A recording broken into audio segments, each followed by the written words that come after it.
God!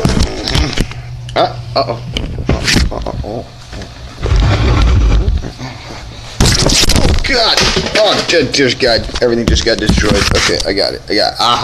Hi. Good morning. How are we all doing today? I hope you're having a good day. Today is 12/13/2016. I believe today is Monday. No, I lied. Today's Tuesday. I'm off by a day. I've been off by a day for like a week. It's weird. Okay. Today is about creating a moment and then experiencing the moment that you've created. So, here we go. My connection is weak, it says. Okay, you know what? We're going to go to our normal spot, and I'm going to get a good connection so that we can do this together and we don't have a shitty connection. No, I don't want to have shitty connection. I want to have good connection. Hi. Oh, that's so much better. Looks like I have a little halo on my hair. If I move it right here, I have a little halo. Okay. Anyways, so okay. Today we're talking about. Hi, Steve. Today we're talking about creating a moment and then experiencing it, and how do we achieve that in either your daily life or how you can achieve that in what you want in a future moment. So I'm going to break it down to how someone creates a street show and how you can create a sense of urgency and how people will come to you based on that sense of urgency that you're creating. So the first thing is when you're creating a moment, something in particular like a street show where you're putting out a street line, and so before you even get there you have to know that they are going to show up. It's just got to be definitive in your mind, because if you go out to the street and try to perform and there's nobody there, and you already have in your mindset that nobody's going to stop and watch your show, nobody's going to care about what you're doing, that day is pretty much shot to shit. So it goes to say that whatever you're going to do, whatever it is that you're going to go accomplish that day, you're going to find out that basically you have to know whatever it is that you're going to do is going to happen. So you have to put that in your mind first. So today we're talking about, once again, creating a moment and then really living in that moment and experiencing the moment that you've created. And so the beginning of this starts with first knowing what you're going to create, knowing that it's going to happen, and then starting to accomplish the creational moment. So, like I was saying, as I do street shows, when I go up to the street, before I'm even up to the street, I'm very upbeat, I'm singing songs, I'm very happy, and I'm also in my mind thinking to myself that people are going to watch my show. People are going to stop in the street to see what I'm doing. I'm going to make enough noise, I'm going to be loud enough and crazy enough and what I'm going to do to get it to happen, right? So then the next thing that I'm going to do right after that is I'm going to start setting up my show. So now I'm creating, in my opinion, a sense of urgency by putting the rope down, by putting down all these objects on the ground. I'm letting other people around that are walking back and forth know that some weird guy is in the street putting a rope down and putting objects in the street, and that's just what's he doing. People will stop, people will start to ask questions, and at that point I then go into my routine. And I then start building the show, and it literally starts with 2 to 3 people, and those 3 people stand in the front, and then a couple more show up, and then a couple more show up, and then before you know it, more and more, and then before you know it, the edge happens. And then when that edge happens and there's about 15 people, I go into the second part of the show. That's when I do a balloon swallow. And so then the third part of the show is then, and now after I've done the balloon, there's now 50, 60, 70 people there, sometimes more. At that point, by the time I'm done with the show, there's 300, sometimes 400, sometimes only 100 people. But I do the show, I put out my hat and I make my money. So, but the process was getting to that place. And the also process was experiencing it while I'm in that place. So, there's many times when, if you've ever done something that's repetitive over and over and over and again, and it becomes what's called rote behavior. Something like when you pray every day at the same time every day in the same location every day, or this, you know what I'm saying, like you pray, you do a certain kind of prayer. For instance, like Orthodox rabbinical studies, when I did that, we prayed 3 times a day, we ate at certain times a day. It was a very mechanical, rote process life, right? And in that, there becomes a boredom of the thing. And also, while you're going through it, you sometimes stop doing the thing that you're doing, and you start like thinking about other things, and you're sort of kind of like meditating while you're doing. So you have like a job, like something that you've done 100 million times, and at one point or another, it just becomes it's just a thing. And it's like almost as if your body kind of takes over while you're in this other place thinking and living in this other world, whatever. So you're not really in the moment anymore. So the idea is to ask, well, okay, so let's say, Paul, I already know how to put the rope on the ground. I already know how to start the show, but I am in that place. I am starting to see things over and over and over again as repetitive and boring, and I don't know how to get out of that. So there's a couple things that you can do in that situation. You can start to really define the thing that you're doing and get into the details of whatever you're doing, and find a way to immerse yourself deeper into the thing that you already are doing, and therefore reigniting the passion that started you going in that direction in the first place. So that's one of the things that you can do as far as like how to make things not boring. But for the most part, it would be the real answer to the thing is if you're not liking something that you're doing, you have to find the reason underlying why you're not liking the thing that you're doing. What is it that's holding you from really achieving the thing that you really want to do, where you really want to go? So once you've achieved this and you've gotten into this place where you have this kind of rote behavior, how is it that you can create the moment yet be in the moment and like experience the moment, being that you're doing something? And I always say you can't do 2 things at once. So you really can't. It's really weird. Once it becomes rote behavior, once it becomes something like a card trick that you do over and over again, or some kind of behavior that you do over and over again, it becomes almost like mechanical or automechanical, and it just becomes secondary. It just becomes this thing that's happening underground. And then when that happens, instead of getting bored, you become amazed at being aware of the moment that you're creating in front of you. At least that's what I try to do. So like, let's say I'm in the middle of an effect, and it's not like I'm staying in that moment for a long period of time either. I'm just aware of the moment. So I try, and that's that awareness is the memory, if you think about it. So if you think, you know what I mean? So like you become aware of the moment, and in that awareness is where the memory is placed. And then so when later on in life, when you're looking back at the moment, you're looking back at what you were creating and how you were in that moment, and you remember that moment based on the fact that you were in the moment. You were, get it? Does that make sense? All right, so let's kind of tie it up all in a little bow. We do it like this, right? So the thing is, at the beginning of today's episode, or a little thing that we do, is how to create a moment and live in it. And then the thing that does, what is it, how do we get to that place, is, once again, like I say a lot, it's knowing what you want to know before you know it, and also knowing that it's going to happen. Knowing that whatever it is that you're trying to create in your mind is actually going to be created out there.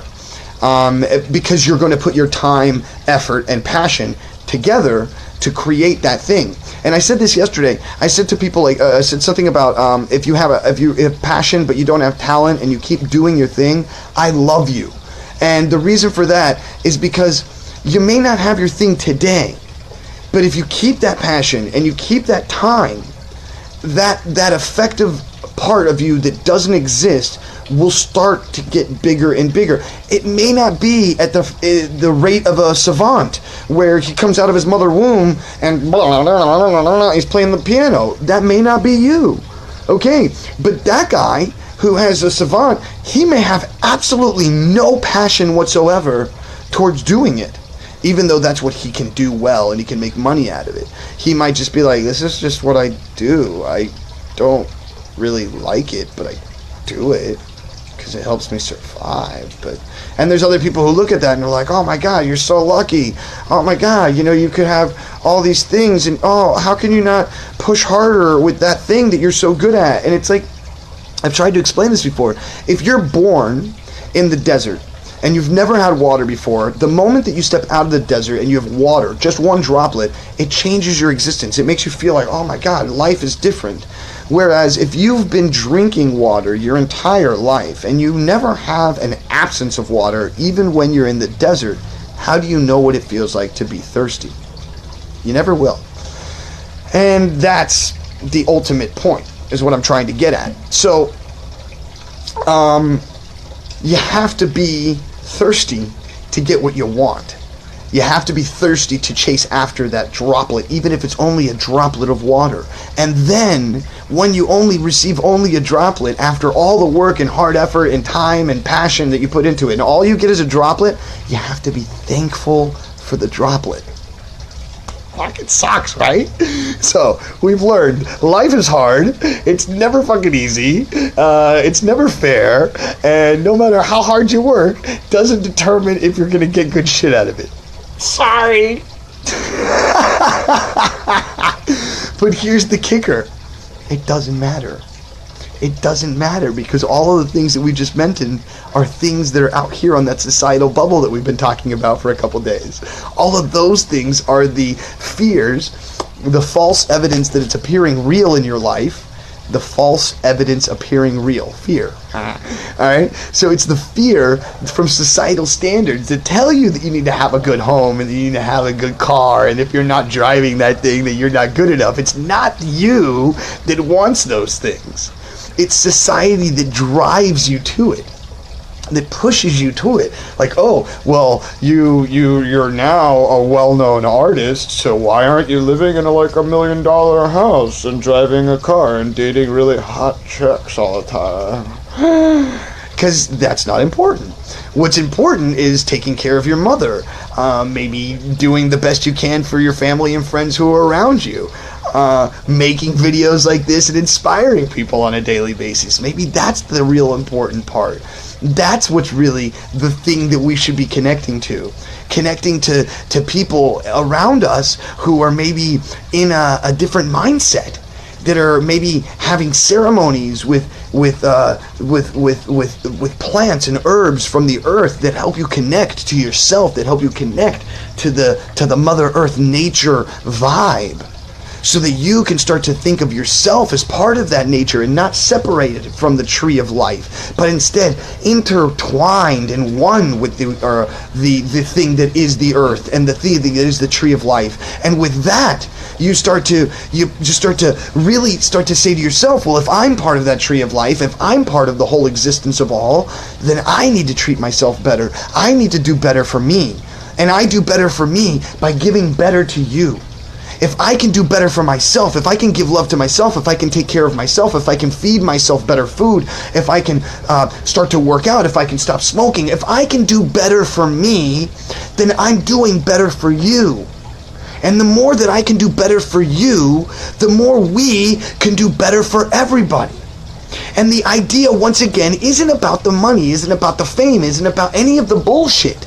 It's about the real, true identity of what you are, and that is that you come from this amazing light source. I don't care what you want to call it, Buddha, Gandhi, Jesus, whatever, I don't care. You come from this ultimate, beautiful source of light, and you are an intrinsic, awesome little spark of that divine divinity. And there's nothing that puts you down other than you allowing other crap into your life, someone else's Kool-Aid. Don't allow that to happen. Don't allow someone else's meager beliefs and understandings to enter into your life and affect the way that you feel. That's not this life. That's not this gift. That's not what this is about, my friends. Not at all. Mommy, that's Mom. Look, that's Mom. Say hi to Mom. Say hi, Mom. Hi, okay. She's mad at me. I'm being a little too loud. I got a little too passionate. All right, so once again, the question of today was, we're doing the 3-prong, right? So the first process was how to create a moment and live in it. I broke it down to how you do it is knowing what you want to know before you know it, and then knowing that it's going to be created. You have to know that it's going to be created. And then once you've done that creation, in your mind, you put time, passion, and effort into creating it into the manifestation of here, and then other people recognize that you've created that thing. Your ego gets filled for creating something positive for the world. People start to give you things because of the creation that you've created. You start to give it away for free, more so than ever before, because the more that you give it out, the more that other people are recognizing it, the more that other people want to give to you, and then you realize why you created that moment in the first place. That's the 0 through 9. I've done that. If you haven't heard it before, I have little videos about it, but it goes 0. 0 is nothing and everything. If you put 0 and 0 together, you get infinity. 1 is the thought. We are the thought. 1 is the thought of that creation. We are part of the 1. 2 is your passion. 3 is time, because we're in the 3rd dimension. 4 is the manifestation in the creation of this dimension. 5 is knowledge of the creation that you created. 6 is your ego getting filled, i.e. 666. Number 7 is mana. People are now knowledgeable about the thing. They want the thing that you have created. You now give it to them, and then they go, oh my God, I have to give him money for that because it's so amazing. I can't believe he did that to me. And you've created something. At this point now you have so much, because your creation keeps coming, because your source is white light energy, universal connection. And that universal white light connection will never end. So it doesn't come from you, it comes from the white light that then allows you to be. And then you realize why you created the thing in the first place. I'll do it a different way for you. Watch, it goes like this. You have the thought, you have nothing, right? Nothing in your blank spot in your mind, a thought of creating a box. You then, with passion and time, go out, find out what you need to make the box, the rope, the wood, whatever. And then you create the box, manifestation. 1, 2, 3, 4. Number 5 is knowledge. Other people become aware of a box. They go, oh, what is that? And you go, it's a box. And they go, what's that for? And you go, you carry stuff. And they go, oh, I've always needed a box. And you go, I know. And they go, I want one. And you go, no problem, here you go. And then they go, oh, what do I owe you for that? And you go, I don't know, what do you got? And they go, a chicken? I'll take a chicken. I'll give you another couple boxes, because chickens, they make eggs. I'm going to get some stuff out of that. So I'll give you a bunch of boxes. I feel bad, charity. And then you go, oh, now I realize why I did the box, why the thought even came to me. Why I even created the box in the first place. Was the understanding. I was going to help people be able to put things in places. I created something for the overall everyone. Just like the guy who did the little thing on the shoelaces. Where are my shoelaces? On the end, like the little this little piece, that little piece right there, that little plastic piece. That guy's like a multi-millionaire. It's been passed down to his family and stuff, because that guy owns the rights to that little piece of plastic. Oh, whatever. The point is that he did something for humanity and made it easier to tie your shoes. Your little ends don't get screwed up, and then you can tie your shoes. Right. So the point is that then, let's put it in a different manner. We'll do it in a different manner. You have 0, nothing, everything. You have the creation of man and woman, yeah. You have passion with man and woman. Passion and time, and boop, baby, manifestation. Then there's knowledge of that baby by other people. Then then all those people are like, oh my God, you made a baby, and your ego gets filled. You're like, oh my God, I made baby. Right? And then after you make the baby, other people have to give to you. It takes a village to raise a child. You have a baby shower. People shower you with gifts because you've made something awesome for the world. Get it. This is cool stuff. And then there's charity. Where's the charity? The charity comes from you when you give to your child. And then you understand why you had a child in the first place, why you gave, why you loved, why you created. Boom. God, it's good stuff, okay? So what I'm trying to get at is that you have to know what you want to know before you know it. Like if you just have a child out of nowhere and you just you're like, oh my God, I'm totally unprepared. Why? Because you didn't know what you wanted to know before you knew it. Instead, you were going in for a different no. what I'm talking about. You know what I'm talking about. Anyways, so let's end today's show. We went with, we want to create a moment, live within that moment. And we've done that. We've done the creation of the moment. We've done being in the moment. Even though you don't get to make it last very long, it's only very short, but you get to remember that moment because you were in the moment. And because of that, you have good points of love, care, feeling good about yourself because you've accomplished something. You saw a mountain, you achieved the top of that mountain, you came back down with your bag full of goodies from that mountain trip, and then you now put them out on your blanket on the street, and you show all the people the cool things that you found, the crystals and the little skulls and whatever, I don't know, whatever you found on the mountain. And people are like, oh my God, there's so much stuff that you found on the mountain. And you're like, I know, dude, I created all the stuff. That's a mountain I created. You see that mountain? That's like if you think about ideas as mountains, think of Disney. Not like Disney, like the guy, but Disney, the whole idea. And then it's like, boom, mountain. Like, Disney can walk down that mountain and be like, yo, look what I created back there. You see that fucking mountain? That's a fucking mountain. It's got a castle on top and shit. I know, that shit's mine. Boom.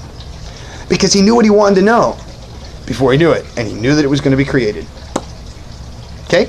So, now that we've done that, let's end the day like this, my friends. This show is never about bringing you down. It's always about bringing you up, because all rising tides rise all ships. That's right. Today, if you can, please open somebody's door. Please help somebody walk across the street by carrying their bags. If you find somebody who's in a bad place, they're crying or they just don't look good, don't just walk by them. Walk up to them and say, hey, listen, I'm sorry. It looks like something really bad's happening, and I just want to let you know, I may be nobody in your life, but I believe in you.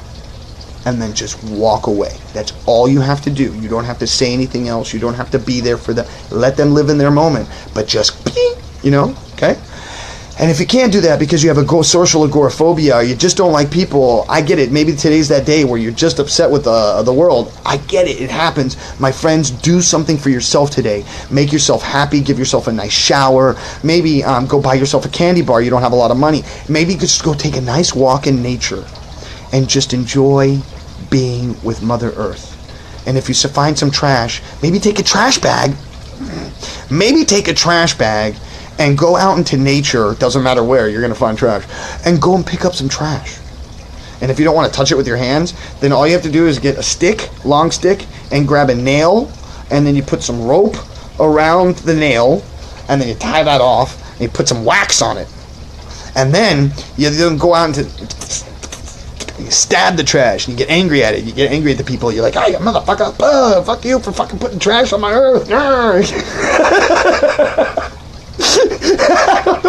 I don't know where I go sometimes, but the point is that you can sorry, you can pick up some trash. You can feel good about being with nature, good about being with yourself, good about cleaning up the earth and being part of the things and the people who are out there today, who are out there kicking ass and taking initials, because you don't have time for the names, because you are out there doing something for others. Because the air doesn't breathe itself, the water doesn't drink itself, and the fruits that come from the plants do not get eaten by those trees or those plants. Everything in this universe shares and gives to its other partner and character involved. And we are partners and character involved in this amazing, beautiful journey, my friends. Look at how much we're connecting. Look at how many people are calling me and talking to me and telling me how much their life is being inspired in some way, shape, or form. This is what I'm talking about. You can do it. I can do it. If I can do it, you can do it. And I'm not doing like anything cool with like pictures and videos. I wish I was, but I'm not, because it would be hard to do that live unless I did it on my computer, and I'm trying to figure it out. It's like this weird program. I don't know. Maybe soon. You never know with me. Ow. So, my friends, have a beautiful day. Go out into the world and take this inspiring, beautiful message and push it out there. Share, like, subscribe, tell people about this so that if they're in a bad state, or if they're in a bad place and they need someone to talk to, or they just need someone to get inspired by, then boom, I'm here. My phone number, 832-323-1497, 24 hours a day, 7 days a week, 365. You call me, I'm there. And if you like me and you love what I've been doing, then send me some money if you have it. If you don't have it, then don't worry about it. Somebody will at one point or another. Paul@jupitermagic.com. I hope that these videos are doing something for you. And I'm not saying send me like a ridiculous amount of money. Just send me a present, because I'm sending you a present every day. And I'm not saying you have to. I'm just saying if you can. Thank you. I'm cherished by the fact that you guys even watch me. I'm cherished by the fact that you guys are entertained or that you're learning something from this. That right there, boom, is everything for me. I promise you that. I want you guys to have an awesome day, and I'll see you tomorrow. Bye-bye.